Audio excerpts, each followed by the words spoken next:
Mga kapuso, doble ingat kapag kayo ay nasa labas para hindi magaya sa mga aksidenteng ito na caught on cam.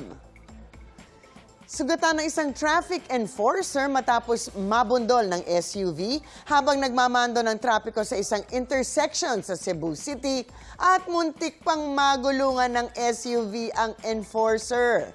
Sa halip na huminto sa utos ng enforcer, nagpatuloy pa rin ang driver ng SUV sa pag-andar kaya tumilapon ang traffic enforcer na nasa kanyang harapan.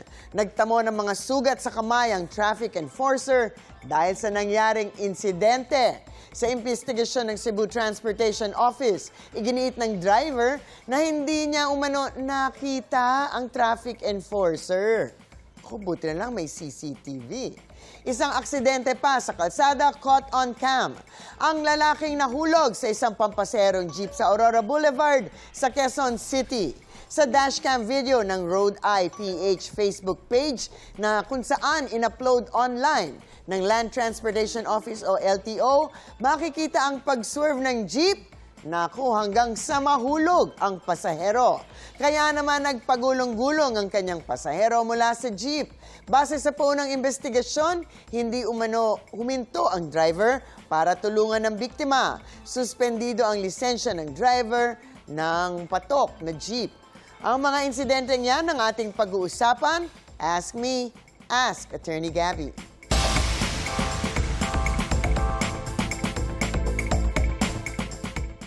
Attorney, sa video ng nabundol na enforcer, sinabi ng SUV driver na hindi raw niya nakita ang enforcer kaya niya ito nabundol. Ano nga bang sinasabi ng batas dito, lalo at tagapagpatupad ng batas trapiko pa mismo ang biktima? Well, sa batas hindi sapat ang pagsasabing hindi ko siya nakita para makaiwas sa pananagutan. Obligasyon ng bawat motorista na maging maingat at laging alerto habang nagmamaneho. Kung mapapatunayang ang aksidente ay bunga nga ng kapabayaan ng driver, maaari siyang managot sa kasong reckless imprudence resulting in physical injuries sa ilalim ng Article 365 ng Revised Penal Code. Siyempre, mukhang hindi naman niya sinadya talaga. Sana nga. Bukod dito, obligasyon din ng mga motorista sa ilalim ng Land Transportation and Traffic Code o RA 4136 na sumunod sa lawful orders ng mga traffic enforcer. Maaari rin magkaroon ng administrative sanctions mula sa LTO depende sa resulta ng investigasyon. Pero actually, kung titingnan naman ng video, medyo mahihirapan po tayong maniwala na hindi nakita ng driver ng enforcer dahil naman nasa harap mismo ng sasakyan. In fact, tumigil na nga ito, di po ba? Kasabay pa nung kotseng katabi. Meron kaya siyang matinong eksplanasyon para patunayan ang kanyang depensa. Parang mahirapan siya dito. Meron ding balita na meron na palang instruction mula sa doktor na huwag daw muna mag-drive. Naku, again, kung totoo, ito ay maaaring gamitin biglang tanda ng matinding pagpapabaya.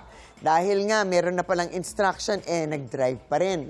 Alam po natin ang matinding pinsala na maaaring idulot ng isang sasakyan sa katawan ng isang tao, kaya't malaki talaga ang posibleng pananagutan ng isang driver sa biktima on the road. Sa pangalawang video, nakakabigla rin ang nangyari. Ano naman po ang habol ng mga pasaherong sumasakay ng jeep o iba pang public utility vehicle sakaling mangyari ito sa kanila? Well, kapag sumasakay po tayo sa jeep o anumang pampublikong sasakyan, mas malaki ang responsibilidad ng mga PUV na ito na dalhin tayo ng maayos, payapa, at buo sa ating destinasyon. At hindi po sa final destination o huling hantungan, di po ba? Ito ay dahil may tinatawag tayong contract of carriage pag sumasakay sa mga pampublikong sasakyan tulad ng jeep, taxi, bus, vapor o eroplano pa man din yan. In fact, iba ang standard of care na required sa kanila. Sa ilalim po ng Civil Code, inaatasan ang mga common carrier na magpakita ng extraordinary diligence o ang pinakamataas na antas ng pag-iingat. Kung may mapatunayang kapabayaan at may nasugatan, maaaring managot ang driver at operator sa pagbabayad ng danyos gaya ng medical expenses at iba pang pinsalang naranasan ng pasahero. Maaari din magkaroon ng liabilidad for lost income kung hindi makapagtrabaho ang biktima gawa ng aksidente. Bukod dito, maaaring ding magsampa ng reklamo sa LTO, maaaring pag-isipan kung dapat bang suspendihin o i-revoke o hindi ang lisensya ng driver. Dapat tingnan kung meron na bang masamang prior record ang driver sa pagmamaneho. Maaari din tingnan ng LTFRB ang record ng prangkisa at operator ng jeep na ito. Maaari ding masuspindi o ma-revoke ito kung puro violation naman pala at aksidente. Masasabi natin ang kasalanan ng driver ay matuturing na kasalanan din ng operator dahil mas importante ang safety ng publiko at obligasyon ng operator na tama ang pagpapatakbo ng kanyang mga public utility vehicle. Tandaan ang pagkakaroon ng driver's license at ng prangkisa para mag-operate ng isang public utility vehicle ay hindi po isang karapatan kundi isang pribileyo lamang.